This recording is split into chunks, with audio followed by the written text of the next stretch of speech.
Le président Félix Tshisekedi a ouvert les assises d'hier Africa Business Forum 2021 et ce mercredi 24 novembre. L'archevêque de Kinshasa, Fridolin Ambongo Besungo, a échangé avec une forte délégation des autorités conduite par le président de la Chambre basse du Parlement, Christophe Mbosso Kodia. Le coordinateur de la société civile de l'Ituri invite les autorités congolaises à diligenter les enquêtes mixtes et indépendantes pour établir la vérité sur les massacres du camp des déplacés de Drodro. Il est temps de vous informer, mesdames et messieurs, bienvenue dans cette nouvelle session d'information à la télévision de l'éducation, place au développement des titres. Le chef de l'État, Félix-Antoine Tshisekedi Tshilombo, a ouvert ce mercredi 24 novembre 2021 les assises de Dear Africa Business Forum 2021 et suivez un extrait de son discours. Effectivement, l'Afrique est sans doute le continent le mieux doté en termes de richesses naturelles. Elle possède à elle seule plus de 60 types de minerais différents, totalisant ainsi un tiers des réserves de minerais mondiales, tous minerais confondus. Ces assises nous donnent l'occasion de capitaliser les opportunités d'investissement et aussi de réfléchir sur le développement d'une chaîne de valeur régionale pour l'industrie des batteries dans un contexte d'intégration régionale, d'industrialisation de l'Afrique et de transition énergétique. Le continent africain devrait améliorer l'intégration du secteur extractif aux autres secteurs de l'économie en vue de créer une véritable chaîne de valeur et de promouvoir son industrialisation. Une meilleure intégration des producteurs africains de minéraux qui entrent dans la fabrication des batteries dans les chaînes de valeur mondiales contribuera à l'augmentation de richesses, mais aussi à la création d'emplois et de nouvelles compétences pour les jeunes. Mesdames et messieurs, distingués invités, le plan directeur d'industrialisation, PDI en sigle, crée un nouveau paradigme d'industrialisation. Il met en exergue de manière claire l'approche de la chaîne de valeur dans une conjugaison systémique de la production diversifiée, équilibrée, durable et résiliente. Nous tenons à féliciter et à remercier Bloomberg qui a réalisé une étude comparative sur la fabrication des éléments précurseurs qui entrent dans la fabrication des batteries utilisées dans les véhicules électriques et dans la chaîne de production des énergies renouvelables.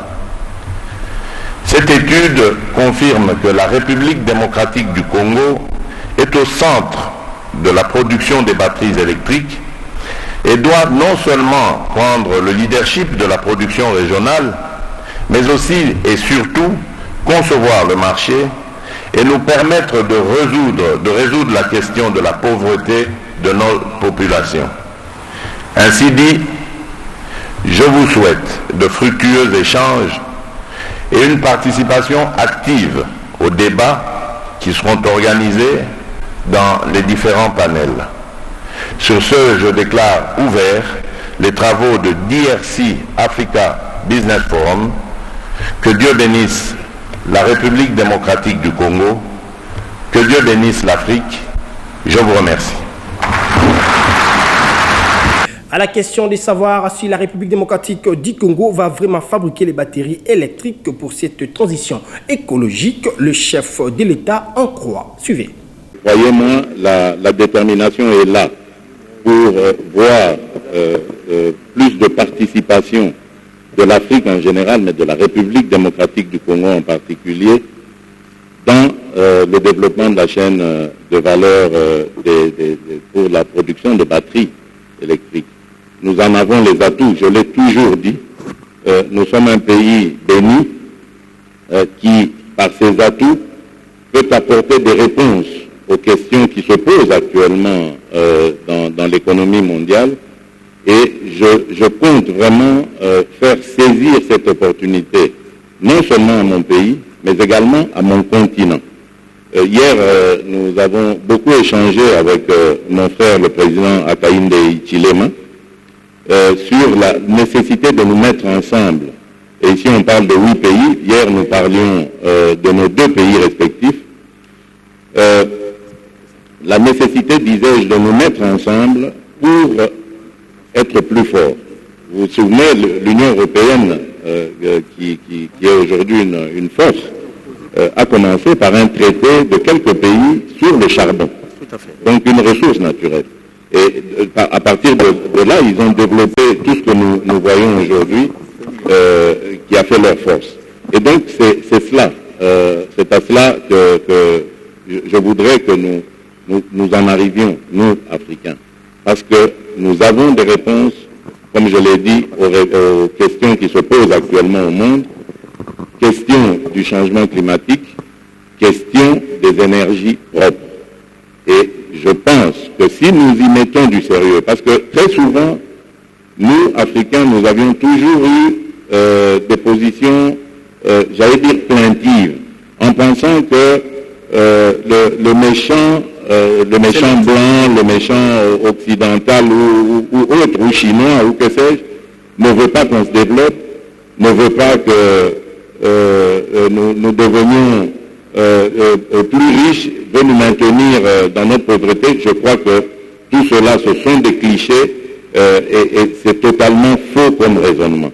Ce sont des partenaires, mais en tant que partenaires, ils ne peuvent que venir avec ce qu'ils proposent comme,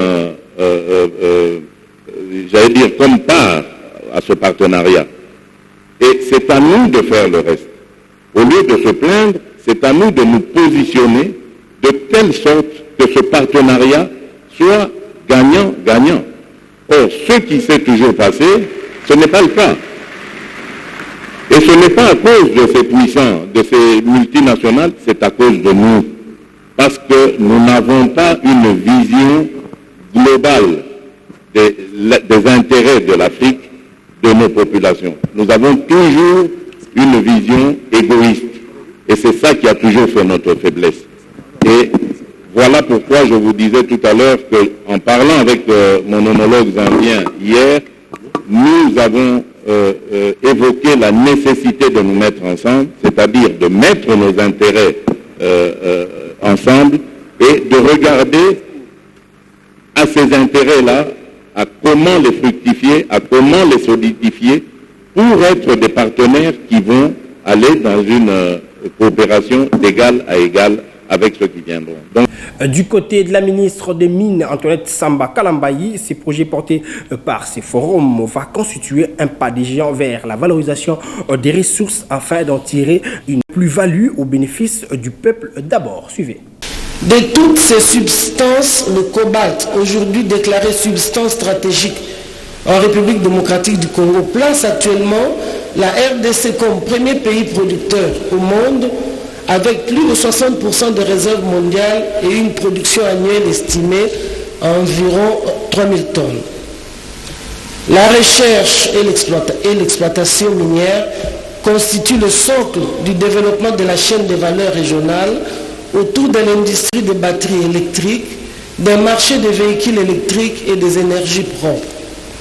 À ce sujet, la République démocratique du Congo dispose d'un cadre juridique basé sur le principe libéral permettant à tout opérateur d'exploiter et de vendre librement le produit de son exploitation à des prix librement consentis sous réserve d'exécuter les obligations découlant des lois et règlements de la République. L'exploitation et la commercialisation des ressources minérales en République démocratique du Congo obéissent au principe de traçabilité et de certification de l'origine des substances minérales, le tout basé sur la transparence dans toutes les phases de la chaîne de possession des minéraux. Excellence, Monsieur le Président de la République, Excellence, Monsieur le Président de la République de la Zambie, Mesdames et messieurs, distingués invités, en vos titres et qualités, la transformation locale des ressources minérales de notre pays constitue l'un des principaux leviers de l'éradication du paradoxe congolais, se traduisant par un pays potentiellement très riche avec une population très pauvre. Mais ce paradoxe n'est pas une fatalité. Le projet porté par ce forum sur le développement d'une chaîne de valeur régionale autour de l'industrie des batteries électriques, d'un marché des véhicules électriques et des énergies propres va constituer, j'en ai la ferme conviction, un pas de géant vers la valorisation locale de nos ressources afin d'en tirer une plus-value de bénéfices au bénéfice du peuple d'abord, conformément à la vision de son Excellence, Monsieur le Président de la République, chef de l'État. En somme, le sous-sol de la République démocratique du Congo offre un éventail très large d'opportunités d'affaires susceptibles de faire penser au développement des projets industriels multiples et variés pour le bien des Congolais, de l'Afrique et du monde. Je vous remercie. Comme annoncé au sommaire, il n'y a aucun problème entre l'État et l'Église catholique, ainsi que le cardinal Fridolin Ambongo. Ces déclarations du président de l'Assemblée nationale, Christophe Mbosso Kodia, après avoir conduit une délégation de haut niveau chez l'archevêque de Kinshasa. Suivez-les tour à tour. Bon, je dois vous dire qu'on est familier ici. C'est notre père spirituel, c'est notre cardinal. Nous avons l'habitude de venir ici. Mais aujourd'hui, nous sommes venus par rapport aux rumeurs que vous entendez dans les réseaux sociaux, ce qui se dit.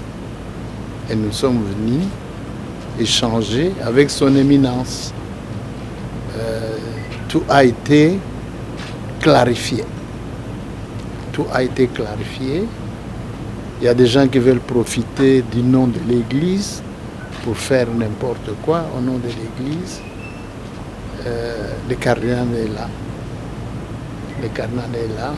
Il n'y a pas de problème entre l'État et l'Église catholique et les cardinals en particulier. Il n'y en a pas. Nous sommes venus clarifier ces différents points et tout, il n'y a rien. Nous allons continuer à collaborer avec l'Église comme pouvoir, comme Église. Nous allons continuer à collaborer pour le bien-être de notre population et pour les progrès de l'Église catholique au Congo. D'abord, je suis très heureux, très honoré de recevoir les grands animateurs de notre pays, les piliers de notre institution, à part la présidence de la République. Mais quand vous le voyez tous là, et de l'autre côté, les grands conseiller du président en matière de sécurité, ça signifie que c'est le président. Donc, je me sens tellement honoré de recevoir ici. Ils sont venus pour échanger. Et nous avons échangé sur tout ce qui pourrait faire et prêter à des interprétations comme vous avez l'habitude de les lire sur les réseaux. On écrit n'importe quoi sur l'Église, on écrit n'importe quoi sur les cardinals. Je crois que vous lisez ça aussi, non? Donc, c'était pour nous l'occasion de clarifier les choses et de repartir sur de bases nouvelles. L'Église comme l'État, nous sommes au service du même peuple.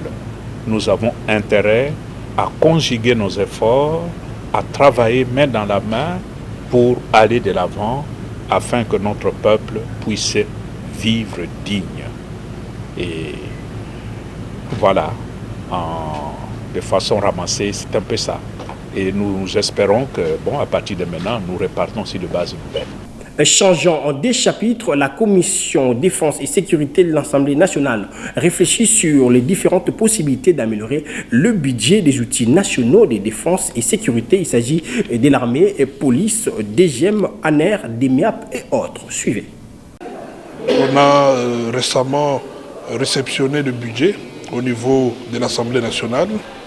À ce stade, le travail est en train d'être fait au niveau de la commission ECOFIN.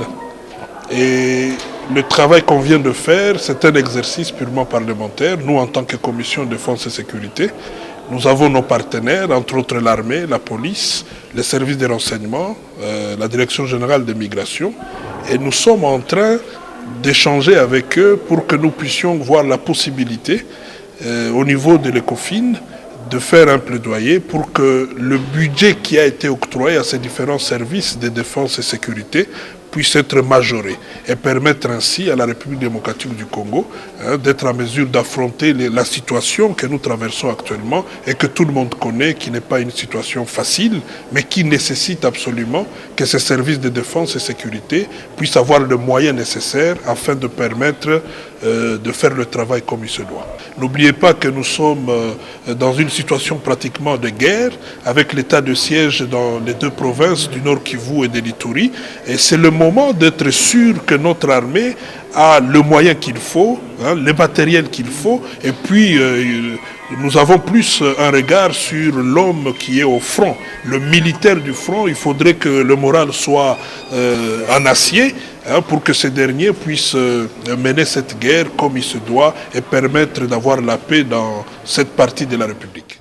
Au cours d'un point de presse organisé ce mercredi 24 novembre 2021 à Kinshasa, le coordinateur de la société civile de l'Ituri invite les autorités congolaises à diligenter les enquêtes mixtes et indépendantes pour établir la vérité sur les conditions des massacres ainsi que les nombres de personnes assassinées dans les camps des déplacés de Drodro le mardi 23 novembre dernier. Suivez ces propos recueillis par Copia Koutoumissa. La province de l'Ituri est depuis 6 mois, soit du 6 mai 2021, sous l'état de siège. Cet état de siège convoqué pour restaurer la sécurité dans cette partie du territoire national, l'Ituri et le Nord Kivu, n'a jusque-là produit les résultats escomptés. Au contraire, l'insécurité qui a commencé en Ituri depuis fin 2017 semble s'amplifier au jour le jour. Le 23 novembre 2021, c'est-à-dire la nuit dernière, vers 19h, les éléments de Codeco ont tiré plusieurs coups de balle à direction de site de déplacés de Ro que venaient de rejoindre les dizaines de déplacés attaqués 2 jours plus tôt au site de Drodro. 87 personnes kidnappées, 30 maisons incendiées, 14 boutiques pillées et centres de santé incendiés, 58 chèvres et 207 vaches pillées, 2 sites de déplacés attaqués dont le site de Drodro complètement incendié, le déplacement massif des populations. Eu égard à ce qui précède, la coordination de la société civile, Force vive de l'Ituri, demande instamment ce qui suit. Diligenter urgemment une enquête mixte et indépendante pour établir la vérité sur les conditions de massacre ainsi que le nombre de personnes lâchement assassinées dans le site de déplacés de Drodro. Traduit en justice, le commandant de 3202e régiment sous la barbe duquel a été commis cet odieux crime contre l'humanité du 21 novembre 2021 au nom du principe de non-assistance à personne en danger. Mettre en place un mécanisme approprié pour rendre efficace l'état de siège s'il s'avérait la dernière cartouche pour restaurer l'autorité de l'État en Ituri. Apporter urgemment d'assistance humanitaire aux déplacés des sites RO où environ 60 000 déplacés sont dans des conditions infrahumaines. Assurer la protection de la population et de ses biens, de peur qu'elle ne décide de se prendre à charge. Dans une déclaration rendue publique le mardi 23 novembre 2021 à Kinshasa, la vision Fatih Asbel qui dirige Kojeko Beya, allais-je dire, félicite les gouverneurs de la ville d'avoir pris des dispositions idoines afin de faire respecter l'article 5 de la loi organique portant organisation et fonctionnement de la CENI. Je vous invite à suivre leur porte-parole au micro de Genel Pezo et Gianni Menga. Vision Fatih, État des droits, lutte contre la pauvreté, Félix Tshisekedi, président de la République, Berton. À l'issue de cette rencontre, la vision Fatih Asbel félicite les gouverneurs de la ville d'avoir pris des dispositions idoines afin de faire respecter l'article 5 de la loi organique portant organisation et fonctionnement de la CENI, stipulant, nous citons, le siège de la CENI et ses bureaux de représentation provinciale et locale sont inviolables. Par cette même occasion, nous apprécions le professionnalisme dont a fait preuve la police nationale congolaise dans le maintien de l'ordre public. À la lumière de ce qui précède, la vision Fachi Asbel rappelle à l'opinion que la machine électorale est en marche. Il est souhaitable que les différentes parties prenantes de ce processus affûtent leurs armes en lieu et place de ternir l'image de l'institution organisatrice des élections en République démocratique du Congo. À cet effet, la vision Fachi Asbel, étant une plateforme regroupant plusieurs mouvements de jeunes ayant pour mission principale de promouvoir et de soutenir les actions du président de la République, son Excellence M. Félix Tshisekedi Tshilombo, ainsi que celles des autres institutions, et voudrions, à travers cette déclaration, exprimer notre soutien indéfectible à l'actuelle équipe de la CENI.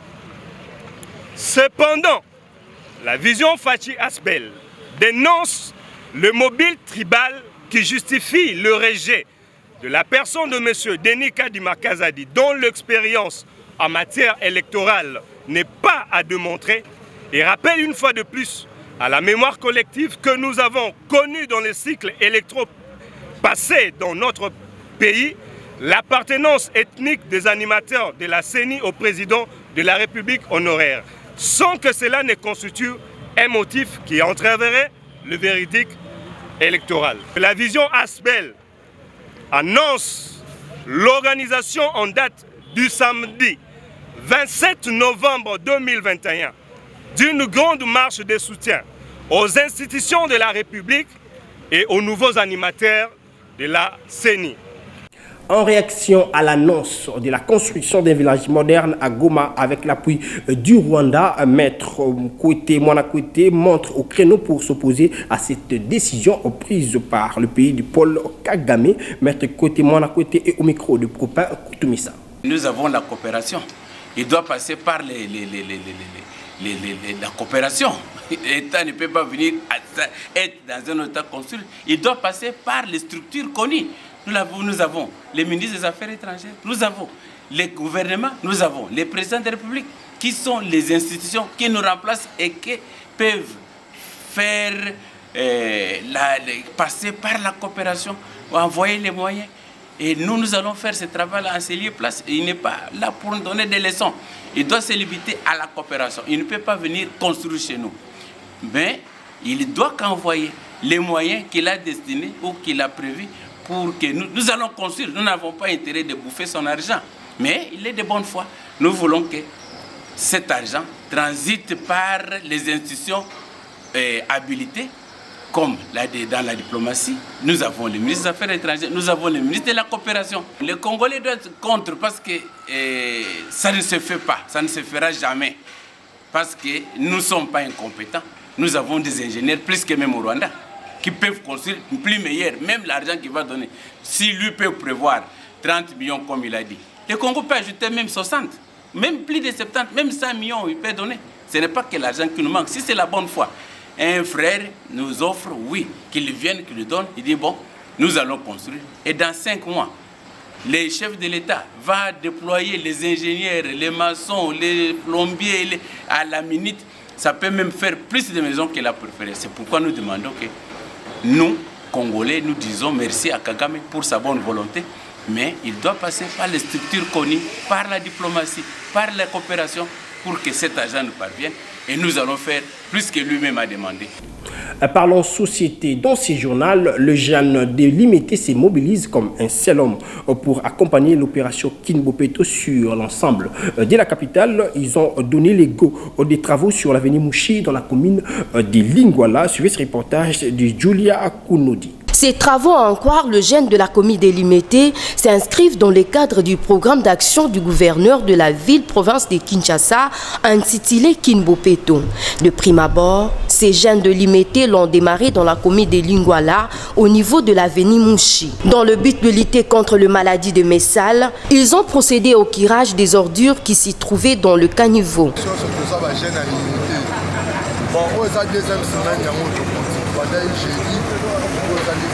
Après awa avenue de livre si tu fais ça dans mon port on a yolo la propreté, c'est l'affaire de tous, dit-on. Ces jeunes de l'Imété envisagent étendre cette initiative sur tout Kinshasa. Toujours en société pour boucler complètement cette session d'information dans la commune d'Ngiringiri, les usagers de l'avenue qui porte le même nom au niveau de la direction Chaba interpellent les autorités de la ville en ce qui concerne ces taxes routières. Ritmoudi et Gianni Menga pour plus de détails. Les habitants de l'avenue Ngiringiri, dans la commune qui porte le même nom, dans sa direction, Chaba s'inquiète de l'impraticabilité de cette route due à l'arrêt des travaux de réhabilitation, chose qui pénalise la bonne circulation des transports en commun, explique la population qui rejette la faute au gouvernement tout en demandant le finissage du dit travaux. Pour la situation, on a moni bande qu'on a vu sur la balakisi et compétence parce que eza na deux routes oyo memi biso vers Bumbu atwa na Ngiringiri. Maintenant bandeko ya Bumbu ba bénéficiaka na entrée oyo na Asosa. Ba chinois bazo sala prince ya Asosa bazo sala na Chaba. Il aurait fallu basilisa nzela moko pour que faciliter bandeko ya Bumbu ba bima bango bazui tous les denzela bakangi et puis si maman na embouteillage donc bandeko ya Bumbu na selemba pona ko bima boye donc passe. Donc to éviter est-ce que continuité ou misalango et salaka boye donc nzela qui na état moins un peu critique bon l'état n'a pas disposition na au sala nzelango mais ce que ça les libéraux ça les là en tout cas vraiment de mon clarté ba société ça la nzela c'est belé na Congo to ebi ba OVD ba Africains ba dit constituer ça elenge ça ba tika ba théâtre ba zoé la biso yango son excellence Gentini Ngobila projet ya kinango ya centre ezaka ko timola centre to ya ko kunda centre transport à Bumbu comme il passe mutu pas que c'est lemba on futa 1000 francs ba on condamner biso ba chauffeur que biso to sala mabe donc bango nem to ba sala mabe ba kangi biso a so biso choix exact to ya to bombe to uti kuna 500 to pe a 5 ba sala ape même ba sala na bango te banda ba kanga awa un mois déjà yango ba sala na bango souté. Vu l'impraticabilité de cette route, les autorités sont appelées à prendre conscience de poursuivre avec les travaux afin de mettre à l'aise cette population. Fin de cette session d'information, tout d'abord rappelons les titres. Le président Félix Tshisekedi a ouvert les assises d'hier Africa Business Forum 2021 et ce mercredi 24 novembre. L'archevêque de Kinshasa, Fridolin Ambongo Besungo, a échangé avec une forte délégation des autorités conduite par le président de la Chambre basse du Parlement, Christophe Mbosso Kodia. Le coordinateur de la société civile de l'Ituri invite les autorités congolaises à diligenter les enquêtes mixtes et indépendantes pour établir la vérité sur les massacres du camp des déplacés de Drodro. C'est ici que prend fin cette session d'information. Si vous avez aimé, dites merci à la grande équipe rédactionnelle de la télévision d'éducation. Cette édition a été assistée techniquement par Guilain Mayamba. Prenez soin de vous car chaque jour est une vie. Au revoir.